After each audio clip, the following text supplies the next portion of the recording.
কতভাবেই তো আমরা দোসা তৈরি করেছি। এইভাবে কি কখনো দোসা তৈরি করা হয়েছিল? আজকে এই দোসা তৈরি করব কিন্তু একদম ভিন্ন একটা জিনিস দিয়ে। ফেসবুকে এই প্রথমই মনে হয় আমি গম দিয়ে দোসা তৈরি করে আপনাদেরকে দেখিয়ে দিব। এটা এত বেশি মজার হয় কি বলবো আর। আগের যুগের মানানিরা কিন্তু এরকম গম দিয়ে দোসা তৈরি করতো। এই দোসার স্বাদও কিন্তু অন্যান্য দোসা থেকে অনেকটাই ভিন্ন। আর মাংসের সঙ্গে এটা কিন্তু বেশ ভালো লাগে। যদিও অনেকে আমরা এখন চাপটি বলে চালিয়ে দিই, তবে চাপটি বললে ভুল হবে, এটার স্বাদ একদমই ভিন্ন। দেখুন তো এই জিনিসটা চেনা যায় কি না।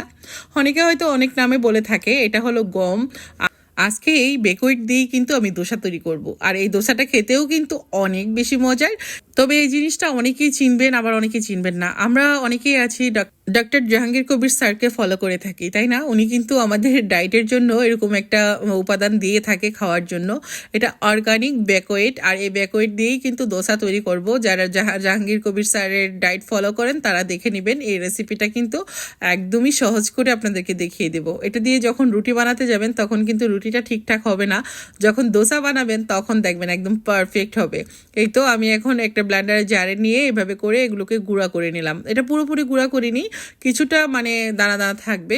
তা এখন হলো এখানে আমি দুই পট করে নিলাম, মানে 2 কাপ আন্দাজ। আর এখন আমি এখানে স্বাদ মতো দিয়ে দিব লবণ। শুধু লবণ পানি দিয়েও কিন্তু এই দোসাটা তৈরি করা যায়, বাট এটা টেস্ট বাড়ানোর জন্য আমি দিয়ে দিচ্ছি এখানে মরিচের গুঁড়া, সামান্য হলুদের গুঁড়া। যদিও হলুদের গুঁড়ার কোনো কাজ নেই, কালারটা সুন্দর করার জন্য দিয়ে দিলাম 1 টিস্পুন পরিমাণ কালো জিরা। নর্মাল টেম্পারেচারে পানি দিয়ে একটা পাতলা ব্যাটার তৈরি করে নেব। ব্যাটারের থিকনেসটা কেমন হবে সেটাও দেখিয়ে দেব। আশা করছি আজকের রেসিপি আপনাদের ভালো লাগবে। যদি ভালো লাগে ভিডিওটা বেশি বেশি করে শেয়ার করবেন। আমি তো আজকে দোসা তৈরি করছি বেকওয়িট দিয়ে, আপনারা চাইলে কিন্তু এটা চাউলের গুঁড়া দিয়েও এভাবে তৈরি করতে পারেন। এখন আমি সরাসরি চলে যাচ্ছি কিচেনে, আর কিচেনে এসেই কিন্তু প্যানের মধ্যে দিয়ে দিব। এই তো, আর থিকনেসটা হলো এরকম। আজকের রেসিপিটা যদি ভালো লাগে প্লিজ বেশি বেশি করে শেয়ার করে দিবেন। যারা জাহাঙ্গীর কবির স্যারকে ফলো করেন তারা কিন্তু এইখান থেকে এই জিনিসটা পেয়ে থাকেন। তো এভাবে করে কিন্তু এই দোসাটা তৈরি করতে পারেন। আর যারা জাহাঙ্গীর কবির স্যারকে ফলো না করেন তারাও কিন্তু এই দোসা তৈরি করে খেতে পারেন। এখানে আমি দিয়ে দিচ্ছি আমার নিজের হাতে তৈরি করা খাঁটি দানাদার ঘি। আর ঘি দিয়ে যদি একটু ভাজা হয় তাহলে কিন্তু সুন্দর একটা স্মেল আসে। কেমন লাগছে এই মোচমোচে দোসা? কিন্তু যে কোনো চাটনি অথবা মাংস তরকারির সঙ্গে বেশ ভালো জমে উঠবে। আমি তো খালি খালি খেয়ে ফেলি, আমার তো এমনিতেই অনেক ভালো লাগে।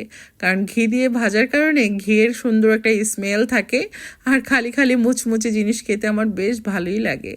তো একের পর একটা কিন্তু আমি ভেজে নিচ্ছি। একটাও কিন্তু লেগে যাচ্ছে না বা ভেঙে যাচ্ছে না। এরকম ক্রিস্পি দোসা কার কার পছন্দ বলেন তো?